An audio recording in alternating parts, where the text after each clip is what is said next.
Stand ଭାବରେ ଏଠି ରହିଛି, କିନ୍ତୁ ଏଇଟା ଷ୍ଟାଣ୍ଡ ଷ୍ଟାଣ୍ଡ ମଧ୍ୟ ଏଠି ନାହିଁ।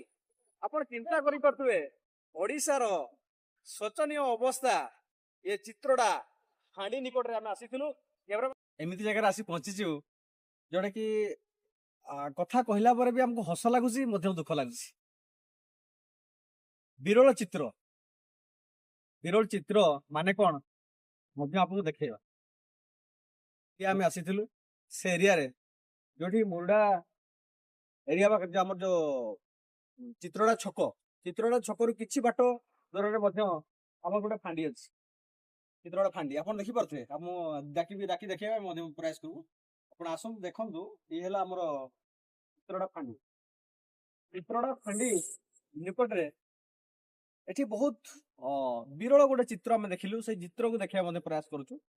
ଦେଖନ୍ତୁ, ଏଠି ମଧ୍ୟ ଦେଖାଉଛି ଆପଣଙ୍କୁ, ମାନେ ସରକାରଙ୍କ ସିଚୁଏସନ ଏଭଳି ଶୋଚନୀୟ ଗତି କରୁଛି, ଯୋଉଠିକି ଡ୍ରମ୍ ଯୋଉ ମାର୍କେଟରେ ମିଳୁଛି ଡ୍ରମ୍ ଅଥବା କୋଉ କଣ୍ଟ୍ରାକ୍ଟର ମଧ୍ୟ କାମ କରୁଥିବ, ଏ ମଧ୍ୟ ଡୋନେଟ୍ କରାଯାଇଛି।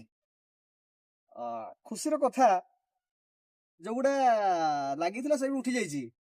ମଧ୍ୟ ରାତିରେ ମଧ୍ୟ ଯୋଉ ବାଲି ଗାଡି ଆସୁଛି ରାତି ଅଧରେ, ତାକୁ ମଧ୍ୟ ଫିଙ୍କିଛନ୍ତି, କିନ୍ତୁ ଫାଟି ବି ଯାଇଛି। ଏଇଟା ଆମେ ଦେଖିପାରୁଥିବେ, ଏଠି ପୁରା ଫାଟି ଯାଇଛି। ପୁରା ଏ ସିଷ୍ଟମ ଦେଖୁଥିବେ, ପୁରା ଫାଟି ଯାଇଛି। କାହିଁକି ନା ଇଏ ହେଲା ବିରଳ ଦୃଶ୍ୟ, ଚିତ୍ରଟା ଫାଣ୍ଡି ନିକଟରେ। ଆଉ କିଛି ଦୃଶ୍ୟ ମଧ୍ୟ ଅଛି, ଆପଣଙ୍କୁ ମଧ୍ୟ ଦେଖାଉଛି।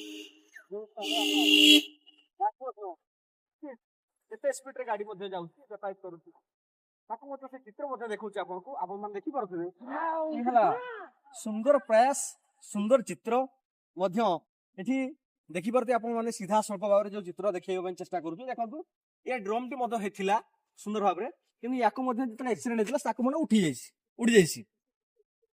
ତାହେଲେ ଏଠି ଆପଣ ଚିନ୍ତା କରିପାରୁଥିବେ, ଯେତେବେଳେ ଯୋଉ ଜାଗାରେ ଗୋଟେ ଫାଣ୍ଡି ଅଛି, ସେ ଫାଣ୍ଡି ନିକଟରେ ସ୍ପିଡ ବ୍ରେକର ରହିବା କଥା, ତା ସହିତ ଯୋଉ ବ୍ରେକେଟ ରହିବା କଥା, ସେ ବ୍ରେକେଟ ମଧ୍ୟ ରହିବା କଥା। ସ୍ପିଡ ବ୍ରେକର ଯୋଉ ବ୍ରେକେଟ ରହିବା କଥା।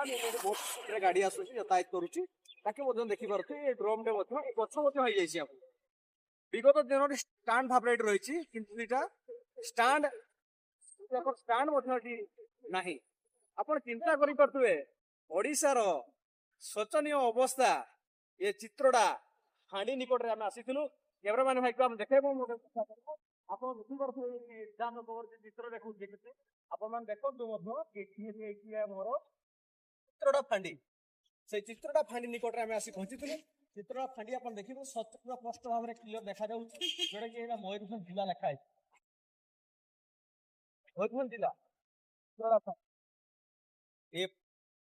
ତାଙ୍କର ସ୍ୱତନ୍ତ୍ର ଯୋଉ ଏଠି ରହିବା କଥା, ସେ ଜିନିଷ କିଛି ନାହିଁ। କାହିଁକି ଯେତେବେଳେ ବାଲି ଗାଡି ଆସେ, ସ୍ପିଡ ବ୍ରେକର ରହିଲେ ବାଲି ଗାଡିଟା ଯାଇପାରିବନି, ଅଟକିଯିବ। ସେଥିପାଇଁ ଏ ଦୃଶ୍ୟକୁ ମଧ୍ୟ ରଖାଯାଇଛି।